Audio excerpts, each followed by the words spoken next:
In 2016, a small team of engineers at one of the largest tech companies on Earth sat down and wrote a single line of code. They had one job, and it wasn't to change the world. It was to keep people watching videos for just a little bit longer.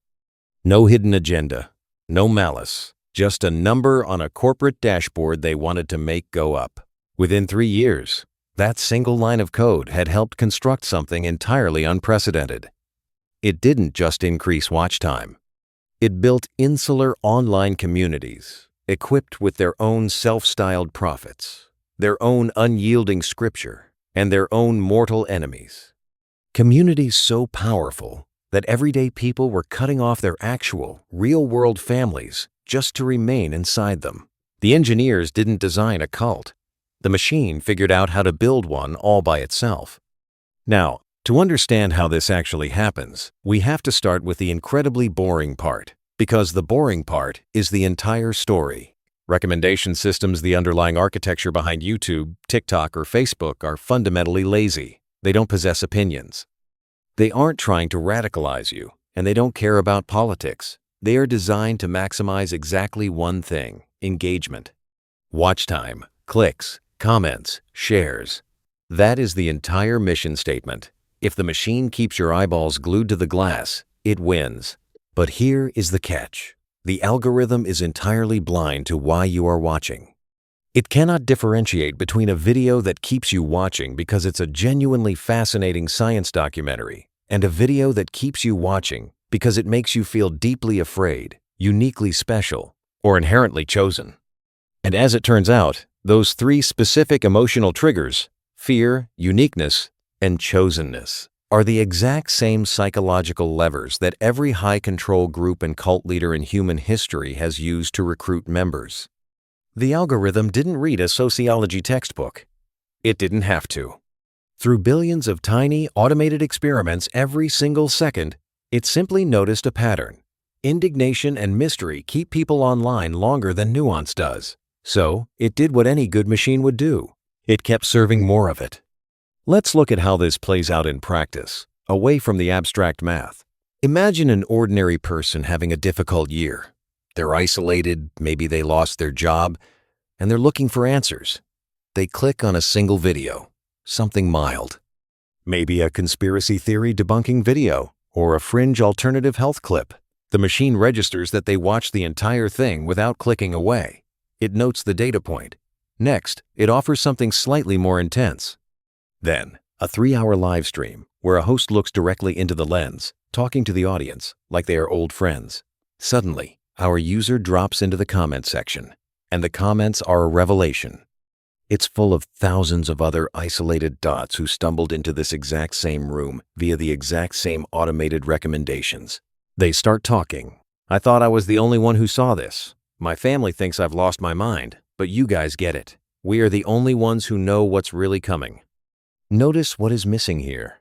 There is no physical cult compound. There is no charismatic leader who showed up at their front door to recruit them by name. There is just a powerful parasocial bond with a screen, a deep sense of shared enlightenment, and a new digital ecosystem that slowly, methodically displaces their real-world relationships. Sociologists have spent decades mapping out the core ingredients of high-control groups. It requires an us versus them mentality, a protected doctrine, and a system that rewards absolute loyalty while aggressively punishing doubt.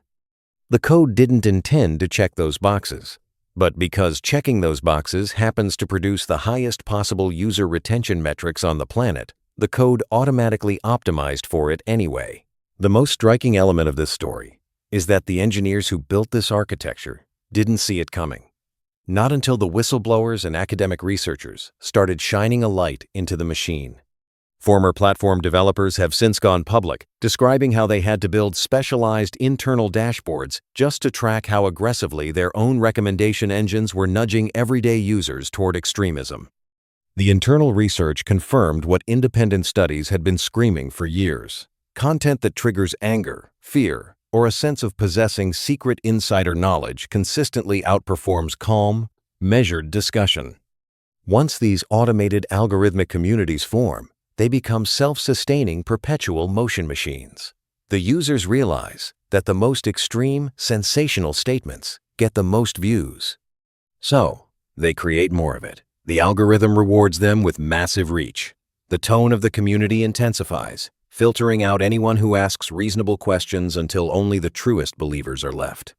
Nobody walked into a Silicon Valley boardroom and said, "Let's build a radicalization pipeline today." It was far more mundane. It was hundreds of incredibly smart developers, each optimizing one tiny, isolated component of a massive machine to make a single metric tick upward. And in doing so, they stumbled into building a digital ghost in the machine, a feedback loop that runs quietly, automatically, forever. So, where does that leave us? The most uncomfortable truth of modern internet sociology is that knowing how the trick works does not make you immune to it.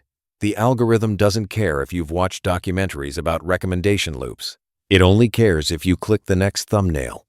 If you want to protect your own perception of reality, you have to look for the structural signs. Step 1. Monitor the emotional signature.